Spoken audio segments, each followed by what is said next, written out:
O Senhor esteja convosco. Ele está no meio de nós. Proclamação do Evangelho de Jesus Cristo segundo Mateus. Glória a vós, Senhor.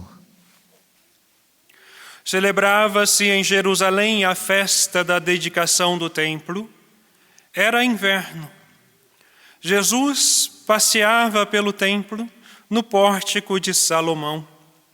Os judeus rodeavam-no e disseram: até quando nos deixará em dúvida? Se tu és o Messias, diz-nos abertamente. Jesus respondeu: já vô-lo disse, mas vós não acreditais. As obras que eu faço em nome de meu Pai dão testemunho de mim. Vós, porém, não acreditais, porque não sois das minhas ovelhas. As minhas ovelhas escutam a minha voz, eu as conheço e elas me seguem. Eu dou-lhes a vida eterna e elas jamais se perderão. E ninguém vai arrancá-las de minhas mãos. Meu Pai, que me deu estas ovelhas, é maior que todos e ninguém pode arrebatá-las da mão do Pai. Eu e o Pai somos um. Palavra da salvação. Glória a vós, Senhor. Meus amados irmãos, irmãs, hoje nós somos chamados a cantar louvores ao Senhor. Cantar louvores ao Senhor de todas as gentes. O Senhor é Senhor de todos e Ele quer que todos se salvem. Assim como nós vemos na primeira leitura, devido à diáspora, por causa da perseguição em Jerusalém, muitos cristãos se espalharam pelo mundo, pela região afora, evangelizando através do testemunho, através da pregação. E assim foram surgindo as igrejas de Antioquia, em Chipre, Cirene e tantos outros lugares por meio da pregação e da fidelidade daqueles que pregavam e anunciavam o Evangelho. Por quê? Porque eles fizeram uma experiência real e verdadeira com o nosso Senhor Jesus Cristo. Muitos dos que nós ouvimos hoje, pessoas anônimas que evangelizaram toda a região ali de Antioquia, eles tiveram uma experiência ou com os apóstolos ou com o próprio Cristo Jesus. Assim sendo, a partir da fé, foram batizados e receberam a graça do Espírito Santo e com ousadia anunciavam a palavra do Senhor, anunciavam nosso Senhor Jesus Cristo vivo e ressuscitado e denunciavam os erros que levavam as pessoas para o inferno. E muitos daqueles que ouviam a pregação destes homens e destas mulheres faziam esta experiência e se convertiam verdadeiramente a nosso Senhor Jesus Cristo e ao seu projeto de vida. Veja, a fé vem por meio da pregação. Mas para que eu possa alcançar o dom da fé, eu preciso querer. Eu preciso aceitar, eu preciso abrir o meu coração para que a graça do Espírito Santo possa agir. Pelo contrário, nem mesmo os sinais, nem mesmo os milagres nos levarão para a verdadeira fé. Como nós podemos ver aqui no Evangelho de hoje, no Evangelho de São João, no capítulo 10, versículos de 22 a 30, muitos daqueles judeus que estavam ali ao redor de Jesus, que o questionavam, viram os seus milagres, viram as curas, viram Lázaro sendo ressuscitado E nem por causa destes sinais eles acreditaram em Jesus, porque eles não queriam. Eles estavam com o coração fechado. Eles não queriam aderir à nova proposta de salvação que nosso Senhor Jesus Cristo trouxe. Eles não acolheram a misericórdia de Deus, porque Jesus nos revela o rosto misericordioso do Pai. E hoje não é diferente, meus amados irmãos e irmãs. Para que eu possa fazer uma experiência real com Cristo Jesus, eu preciso acolher a fé. Eu preciso aceitar, eu preciso dar passos. E a fé exige de nós testemunho de vida. A fé exige de nós compromisso com o Evangelho. A fé exige de nós compromisso com a verdadeira doutrina da Igreja Católica Apostólica Romana. Algo que muitos hoje já não querem mais se comprometer. Tem muita gente dizendo, eu sou cristão católico, mas apoia o aborto, é a favor da ideologia de gênero e tantas outras ideologias. Ideologias que deturpam a verdade, ideologias que querem destruir a verdadeira moral da Igreja Católica. Como essas pessoas vão alcançar o paraíso se elas não querem assumir verdadeiramente a fé de nosso Senhor Jesus Cristo e a fé da igreja?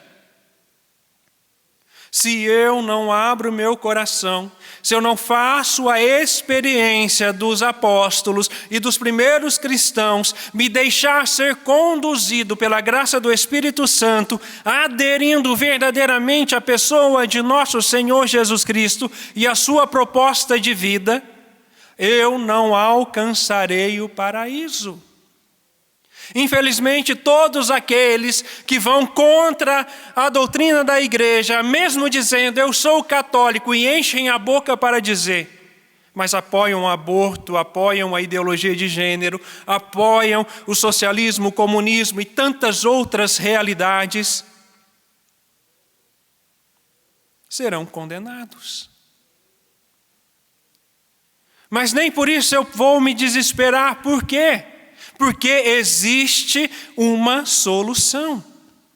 E a solução é a adesão à proposta do Evangelho. A solução é a adesão e vivência da doutrina da Igreja Católica Apostólica Romana. Não existe um céu para o grupo tal, não existe um céu para a religião tal, não existe o céu para isso ou para aquela determinada religião. Existe um único céu. E se eu acredito que vai existir um céu para cada determinada denominação, é uma heresia. Mas todos irão se salvar, principalmente aqueles que vivem a moral, que vivem a fidelidade à verdade, por causa da nossa oração, por causa da oração da igreja.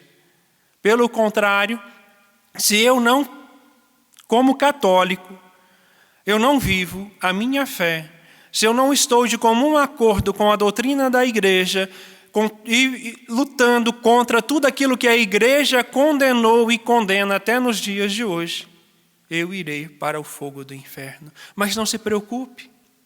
Se você, porventura, que está me ouvindo agora, que se diz católico e apoia todo esse tipo de imoralidade, é tempo de se converter. Porque no nosso batismo, nós recebemos a graça do Espírito Santo de Deus e a graça santificante. Graça esta que o pecado mortal rouba de nós. Mas é tempo de se converter. Ainda há chance de salvação. Na primeira oportunidade que você tiver, fazer uma boa confissão, vivendo bem a celebração da Eucaristia, mesmo estando em casa, assistindo pela TV ou pela web.